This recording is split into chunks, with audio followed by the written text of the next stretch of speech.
Evelyn to Philip, V-mail dated July 18th, 1944. My sweet, I had a letter from Ruth today. The woman she is staying with invited my mother down for 4 days, Monday to Thursday of any week she chooses. Ruth wants me to convince my mom to go down for the rest.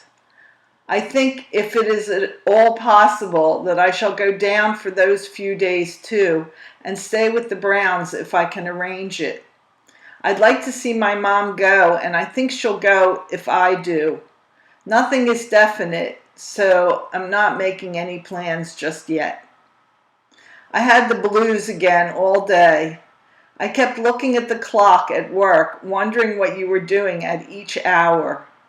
Tonight I took my supper alone and sort of made believe that you were sitting opposite me at the table with that lovey-dovey look in your eyes that always went over big with me. Then I was really blue. In case you get this before yesterday's airmail letter, then I must inform you that Mom went to Brown's Mills yesterday for a while, and that is why I supped alone. I called Dot after writing to you last night and read her the interesting parts of your 17-page letter of 9th through 10th July. I expect to definitely see her this weekend, even if I have to go out alone in the evening. She is all worked up about this, quote, new business, unquote, you started with her, but I think you are safe in explaining your side, because I'm sure you will receive complete understanding. Dot knows you pretty well by now. As you please, baby. I'm sure when you don't hear any real complaints out of me, that there isn't any need to tell you that I am getting sleep, though not every single night. I feel fine, though I do believe I've dropped a little weight due to the hot weather. My appetite falls off, but I make up for it by drinking lots of water each day. Mr. Bellet has a water cooler with pure rock water, and I enjoy a glass of that kind of water any day. I also have my dad bring me in a large 17-cent box of ice cream each day to finish off my lunch. So you see, sweet, I'm treating myself pretty good these days. We had a V-mail from Jack today, and he mentioned that he wrote you 2 letters and has not heard from you in a long time. You two ought to get together. I guess you owe him a letter. Jack wrote the cutest V-mail to Diana Jean, in which he wrote in the very cute vein, as only Jack can. The weather is rather nice, getting very warm in the daytime and cool at night. I'm missing you more than ever, Phil dear, and hope that it won't be many more months before we will be together. I'll never tire of telling you of my deep love and adoration for you, and want to demonstrate the extent of my love for you, though I doubt if even that can express fully the love I bear you, my sweet. I must run now, as I have to do a bit of pressing before I can hit the hay, and I'm anxious to get finished early. Good night. See you tomorrow. Your Ev. Evelyn to Philip, July 19th, 1944. Dearest Phil, it's a bit after 5.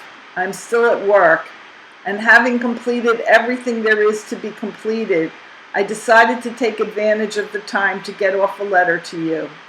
There isn't much I can say, but I'll try to fill this page. There wasn't any mail this morning except a card from Glo, who is vacationing for 1 week at Saratoga Springs with her mother. Perhaps there was some this afternoon, but I shall have to wait till I get home to find out. After posting your letter last night, I proceeded to press and pressed for a full 2.5 hours, finally catching up.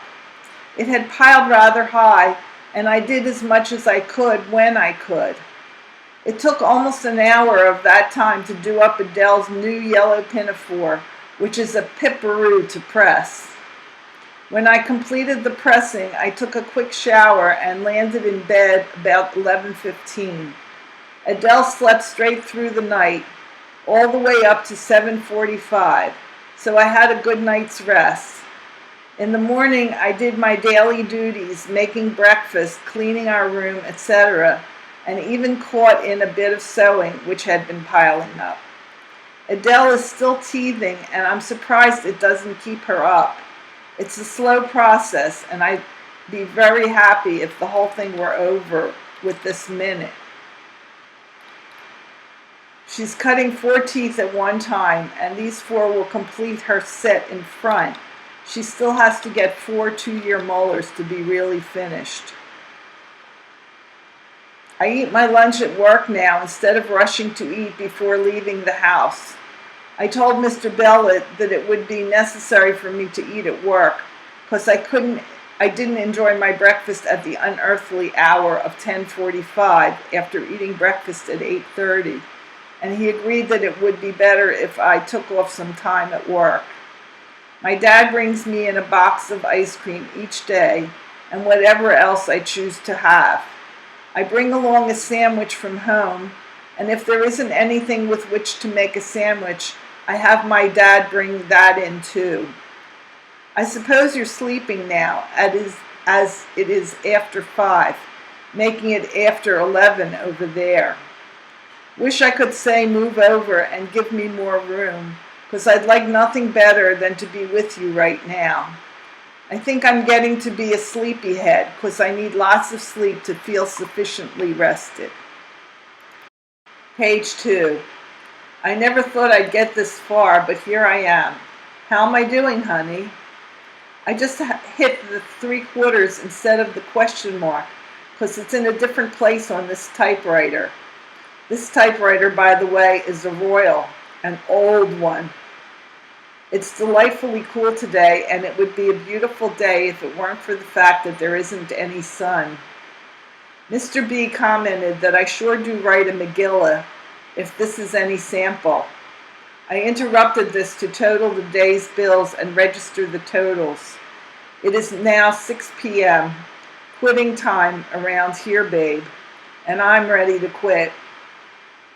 A middle-aged man who works for Mr. B part-time and lives in our neighborhood has been taking us home the past few nights.